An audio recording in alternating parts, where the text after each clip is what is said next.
Are being asked about the future of one of Australia's iconic institutions, with the RSL in every state being investigated. Police are looking at allegations of fraud and misappropriation in the New South Wales branch, while a state government inquiry begins on Monday. The entire executive branch of the New South Wales branch was set aside in February. In South Australia, the branch is in voluntary administration, while the Queensland branch is being audited by the Charities Commission. The RSL was started in 1916 by troops returning from the First World War to provide support for those who had served and for the families of those killed on duty. To discuss the scandals engulfing the organisation, we are joined by National President Robert Dick in Congress in Tasmania, New South Wales Better Regulation Minister Matt Kean, and candidate for the New South Wales branch presidency, James Brown. Good morning to you all. Now, Robert, if we could start with you. In 2017, for people who don't know, what is it that the RSL actually does?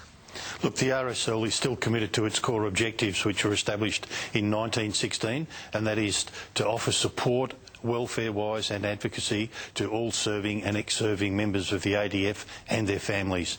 We've always been committed to that, and we will continue to do that. Obviously a really important cause. Lots of people know the RSL from the clubs that they might go to for a counter meal or for a drink.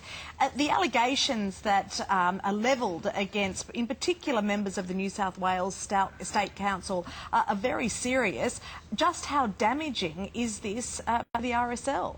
Look, there has been some reputational damage for the RSL. We admit that, and we fully support the New South Wales Government in the investigation that they have launched, and we will cooperate with them fully to get to the bottom of these allegations and make sure that those that are proven to be guilty are held to account, and that we rebuild the reputation of the RSL and move into the future. Yeah, righto. Well, Matt Kean, you know, there are allegations of financial mismanagement or misappropriation, also of sort of electoral fraud in the RSL processes.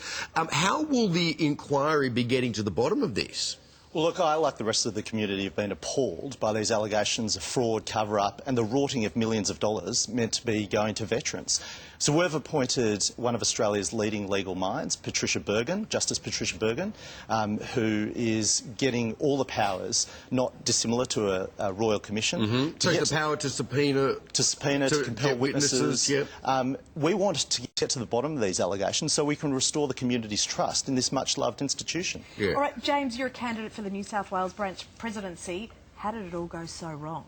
Look, I think it's important to make the point up front. I mean, there are 40,000 members of the RSL in New South Wales, and we're talking about the actions of maybe half a dozen here. So, but in every branch is being investigated at the moment. Most of the concern comes from the corporate headquarters of the RSL. So you're talking about the council, the board of directors, half of whom have resigned in protest at what's been going on, and you've got a rump left who are refusing to answer questions and basically saying, let's wait for the investigations, but they haven't been allowing those investigations to happen. So this independent inquiry, backed by the state government, is really important. It'll get the facts on the table. It'll let members make a decision about what's happened.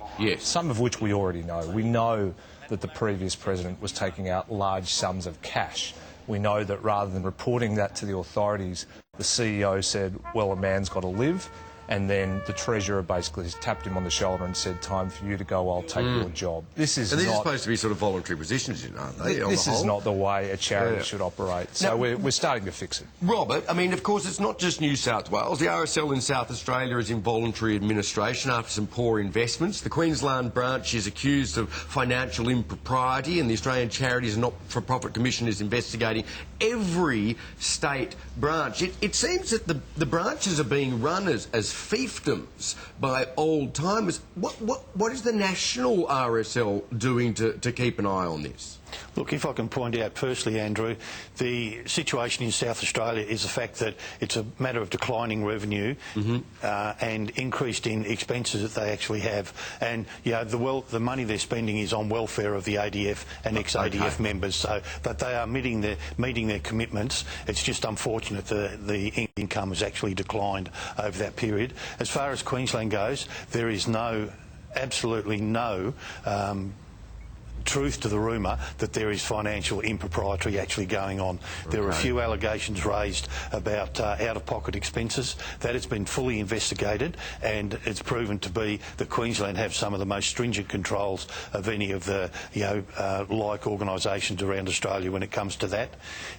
The RSL is cooperating fully with the ACNC in all investigations that are going on, but it's not just the RSL that's being investigated. They're actually looking at major charities throughout Australia. Yes. And we are, as I said, fully cooperating with them, and it's a situation of they've written to all the state branches and said, can we look at your governance documentation? Right. Okay. And all that has been provided, and Right. it seems to meet their requirements. Look, no one would want to see the RSL go under. It holds a special place in the hearts of so many Australians. But Matt, it's going to be so damaged from this, and the fact that these allegations go back a long time. What needs to happen to increase the accountability and restore reputation? Well, this is one of Australia's oldest and most loved institutions, and we wanted to get to the bottom of these serious allegations so we can restore the public's confidence in the organisation. And we want to get back to what it's meant to be doing, and that's looking after our veterans, the people Look that at are a served. timeline on that. Yeah, we've asked the inquiry to come back to us in February next year. Right. But we don't want to put a timeline on getting to the bottom of these serious allegations. Yeah. We've given Justice Patricia Bergen the time she needs and the power she needs to get to the bottom of these things and to fix the mess up once and for all.